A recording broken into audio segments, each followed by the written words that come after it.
Assalamualaikum warahmatullahi wabarakatuh. Saya Agi Kurniawan Nurza, NIM 21942235.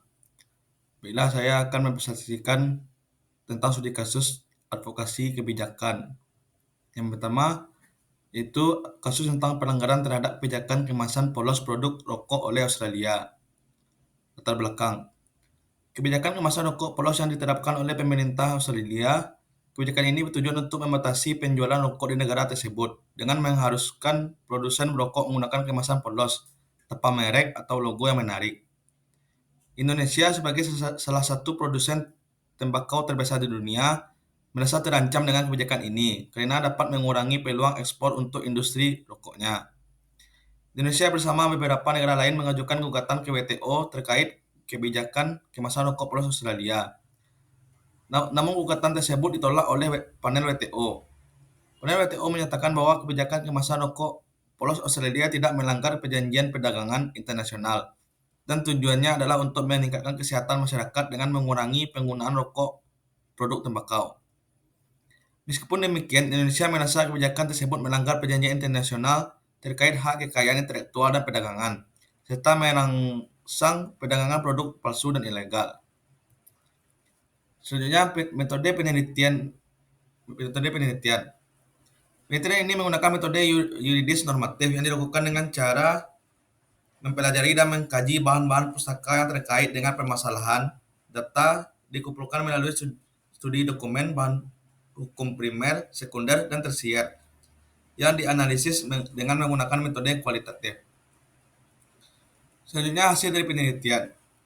Hasil dari kasus kebijakan kemasan rokok polos di Australia yang dihadapi penolakan gugatan Indonesia oleh WTO menunjukkan bahwa panel WTO menyatakan kebijakan kemasan rokok polos Australia tidak melanggar perjanjian perdagangan internasional yang bertujuan untuk meningkatkan kesehatan masyarakat dengan mengurangi menggunakan produk tembakau. Meskipun gugatan Indonesia ditolak, keputusan ini menunjukkan bahwa negara memiliki tanggung jawab untuk menghormati, melindungi, dan memenuhi hak kesehatan masyarakat, serta bahwa negara masih memiliki peran besar dalam mempengaruhi kesehatan masyarakat melalui kebijakan yang diterapkan.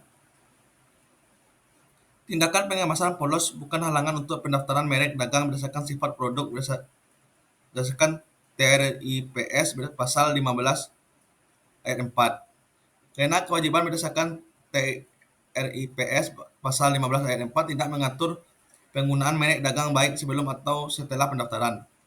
Pertanggungjawaban negara yang harus dipenuhi terhadap hak kesehatan masyarakat adalah bahwa negara bertanggung jawab untuk menghormati hak atas kesehatan, melindungi hak atas kesehatan, serta memenuhi hak atas kesehatan tersebut. Pemenuhan hak atas kesehatan yang dilakukan oleh Australia menjadi cermin bagi Indonesia untuk meningkatkan taraf hidup yang sehat agar terwujud kesehatan masyarakat yang setinggi-tingginya.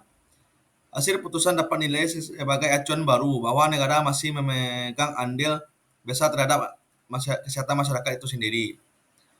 Bahkan ketika harus berhadapan dengan negara-negara lain. Australia mampu memanfaatkan WTO sebagai jalur sengketa dan memberikan bukti-bukti spesifik yang berhasil ditemukan oleh panel sebagai dasar penolakan gugatan yang dilakukan oleh Indonesia. Baiklah, selanjutnya analisis. Analisis penelitian menunjukkan bahwa kebijakan kemasan polos produk rokok oleh Australia tidak sesuai dengan perjanjian internasional yang sudah disepakati. Kebijakan ini lebih mengarah pada tindakan untuk mengatasi masalah kesehatan masyarakat yang sangat parah di Australia. Namun kebijakan ini berpotensi mengganggu perdagangan internasional produk tembakau dan melanggar hak-hak intelektual. Kesimpulannya yaitu kebijakan kemasan rokok yang perlu diterapkan oleh pemerintah Australia bertujuan untuk meningkatkan kesehatan masyarakat dengan mengurangi penggunaan produk tembakau. Meskipun Indonesia mengajukan gugatan ke WTO terkait kebijakan tersebut karena mengancam peluang ekspor untuk industri rokoknya, panel WTO menolak gugatan tersebut dan menyatakan bahwa kebijakan kemasan rokok polos Australia tidak melanggar perjanjian perdagangan internasional.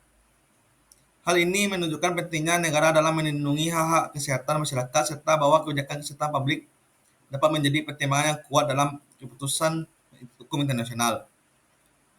Meskipun terjadi ketegangan antara kepentingan ekonomi dan kesehatan masyarakat, langkah-langkah yang seperti plain packaging tembakau dapat dianggap sebagai langkah efektif dalam melindungi kesehatan masyarakat. Baiklah, kasus selanjutnya adalah Serikat Pekerja Nasional atau SPN menolak BPJS. Latar belakang, Serikat Pekerja Nasional atau SPN menolak Undang-Undang Nomor 24 Tahun 2011 tentang Badan Penyelenggara Jaminan Sosial (BPJS) dalam Sistem Jaminan Sosial Nasional atau SJSN. SPN melakukan advokasi kebijakan untuk menolak hadirnya BPJS di Kabupaten Semarang. Penelitian ini bertujuan untuk menganalisis strategi advokasi kebijakan yang dilakukan oleh SPN dalam isu-isu SDN di Kabupaten Semarang. Metode penelitian. Penelitian ini menggunakan metode penelitian kualitatif dengan desain studi kasus tipe deskriptif. Data dikumpulkan melalui wawancara dan studi kepustakaan. Hasil dari penelitian ini menunjukkan bahwa strategi advokasi kebijakan yang dilakukan SPN terdiri dari 3 bagian. Yang pertama, membentuk tim publikasi. SPN membentuk tim publikasi untuk menginformasikan masyarakat tentang kebijakan BPJS dan dampaknya terhadap pekerja. Yang kedua, kampanye. SPN melakukan kampanye untuk menolak BPJS dengan cara mengadakan demonstrasi dan berbagai kegiatan lainnya. Yang ketiga, pertemuan dengan pemerintah. SPN melakukan pertemuan dengan pemerintah untuk menolak kebijakan BPJS dan mengajukan alternatif solusi. Selanjutnya, analisis. Analisis penelitian ini menunjukkan bahwa strategi advokasi kebijakan SPN efektif dalam menolak kebijakan BPJS. SPN menggunakan strategi yang terintegrasi dan berfokus pada masyarakat, sehingga mampu meningkatkan kesadaran masyarakat tentang kebijakan BPJS dan dampaknya terhadap pekerja. Hasil penelitian ini dapat digunakan sebagai referensi bagi serikat pekerja lainnya dalam melakukan advokasi kebijakan terkait dengan kebijakan sosial. Kesimpulan, penelitian ini menunjukkan bahwa SPN menggunakan strategi advokasi kebijakan yang efektif dalam menolak kebijakan BPJS di Kabupaten Semarang.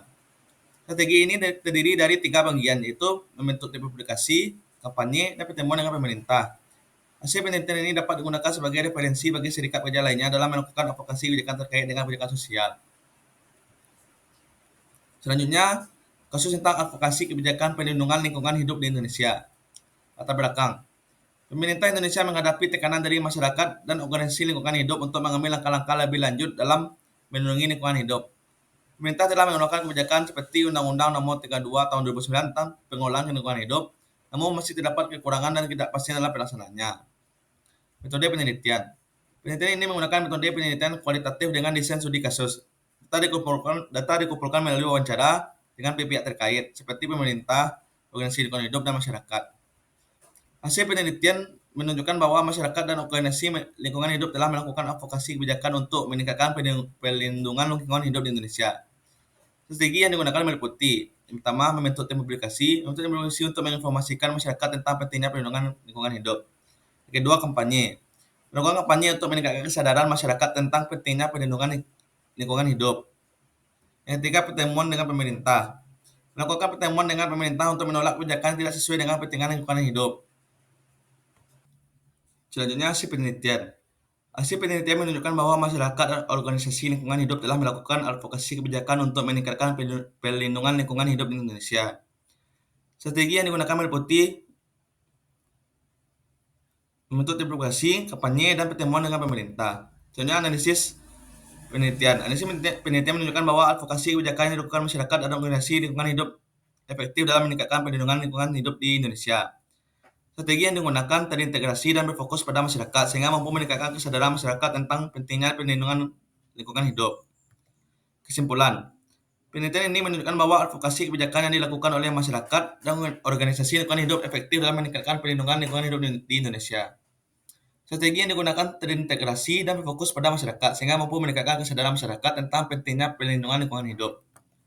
Baiklah, sekian hasil presentasi saya. Lebih dan kurangnya mohon maaf. Assalamualaikum warahmatullahi wabarakatuh.